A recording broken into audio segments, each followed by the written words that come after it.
कि ये मुहूर्त गड़बड़ है, ये अधूरा मंदिर बना हुआ है, ये ऐसे कैसे प्रतिष्ठा हो रही है, तरह तरह की बातें जहां तहां जो चल रही हैं सफेद पोष नेताओं के द्वारा भी, वो क्या है मालूम है? शास्त्रों में सबका विधान वर्णन किया गया। शास्त्रों में मंदिर के विधान में आप मंदिर की प्रतिष्ठा करें, अगर शिखर नहीं बना है तो शिखर दोबारा बन जाएगा।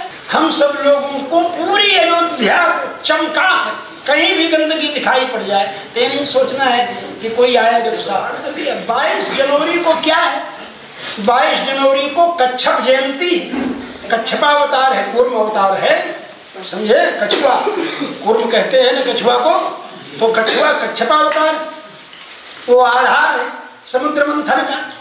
अब जब 22 जनवरी को कूर्म जयंती है, भगवान आ रहे हैं, कौन आ रहा है? रामलला आ रहे हैं, कौशलेश आ रहे हैं, कौशलेश भगवान आ रहे हैं। इसलिए कौशलेन्द्रोवतान्नः हम लोग कहते हैं ना, भागवतकार कहते हैं, वेद व्यास जी कहते हैं, वेद व्यास जी कहते हैं इस बात को नमस्कार में, कौशलेन्द्रोवतान्नः, कौशलेन्द्र हमारी रक्षा करें। तो भगवान आ रहे हैं और कूर्म द्वादशी को आ रहे हैं, वही आधार हो जाए, कच्छप भगवान आधार हो गए। जब समुद्र मंथन हुआ, समुद्र मंथन हुआ तो कितने रत्न निकले? सब रत्न निकले ना। तो समुद्र मंथन के पहले विष निकलता है, ये तो मालूम है तुम सब लोगों को है? तो ये जितने लोग चिल्ला रहे हैं कि ये मुहूर्त गड़बड़ है, ये अधूरा मंदिर बना हुआ है, ये ऐसे कैसे प्रतिष्ठा हो रही है, तरह तरह की बातें जहां तहां जो चल रही हैं सफेद पोष नेताओं के द्वारा भी, वो क्या है मालूम है? वो भी एक रत्न है। 14 रत्न निकले ना समुद्र से, तो पहला रत्न क्या निकला? विष, विष निकला।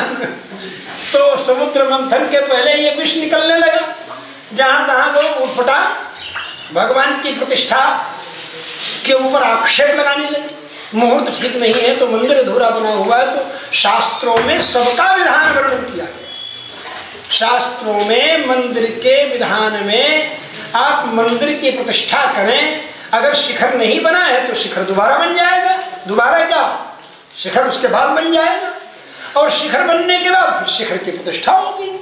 ये तो शास्त्रीय विधि, संप्रोक्षण होता है। संप्रोक्षण होने लोग कहते हैं कि फिर लोग चढ़ेंगे उसके ऊपर, मजदूर चढ़ेंगे। तो भैया जब डेंटिंग पेंटिंग होती है, जब रंग होता है मंदिरों का, तो भी तो चढ़ते हैं मजदूर, लेकिन उसके बाद फिर संप्रोक्षण होता है। जब भी दिव्य देशों के शिखरों की पेंटिंग होती है, जब भी भगवान के गोपुरम की शिखर की पेंटिंग होती है, उसके पहले ही उस शिखर का, उस गोपुर का, उस शिखर जान रहे हो ना जो भगवान के ठीक ऊपर होता है, और गोपुर माने जो मेन द्वार, मेन गेट के प्रधान द्वार के ऊपर होता है वो गोपुरम। तो उसमें सब देवताओं की मूर्तियां रहती, जय विजय की मूर्तियां रहेंगी। विमान वेंकटेश जैसे हैं विमान, ऐसे भगवान राम जी का साइड में ऐसे रूप बनेगा। जो मंदिर के अंदर देवता होते हैं उनका किनारे एक अलग से शिखर के ऊपर, शिखर के अंदर ही उसी में बना रहता है, उसको विमान रामलला कहेंगे। चाहे वेंकटेश मंदिर में जाओगे तो विमान वेंकटेश, श्रीरंगम में जाओगे तो विमान रंगनाथ।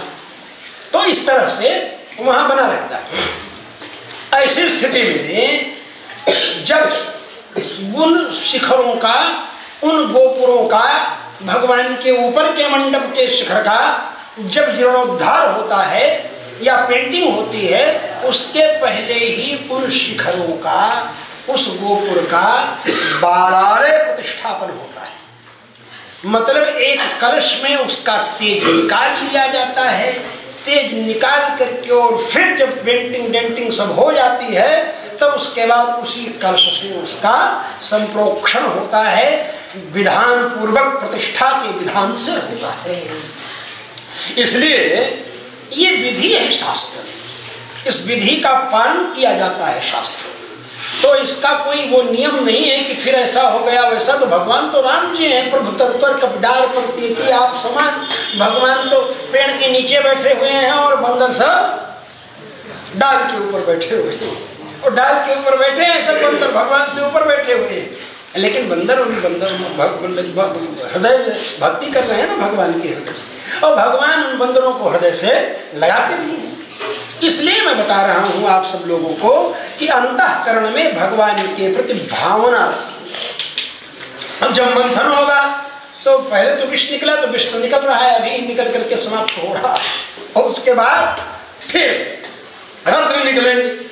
जब रत्न निकलेंगे तो उसी में अमृत भी निकलेगा, और हम सब लोगों को पूरी अयोध्या चमका कर, कहीं भी गंदगी दिखाई पड़ जाए तो नहीं सोचना है कि कोई आएगा तो साफ करेगा। कहीं कोई पाउच दिखाई पड़ जाए, कोई मसाला खाया है, गुटखा खा के फेंका है, बिस्किट खा के फेंका है, कोई भी आंख से दिख जाए कहीं भी, तुम सब लोगों को भी यही उपदेश समझ ठाकुर जी आ रहे हैं, रामलला आ रहे हैं, यहाँ तो है ही है विराजमान, लेकिन अपनी जन्मभूमि पर आ रहे हैं, जहाँ पर आज तक नहीं हम लोगों के वैष्णव परंपरा के अनुसार विधि विधान से भगवान आए, वहाँ आज भगवान आ रहे हैं, तो इससे बढ़कर के और क्या हो सकता है। यह अर्चावतार महोत्सव सब लोगों के लिए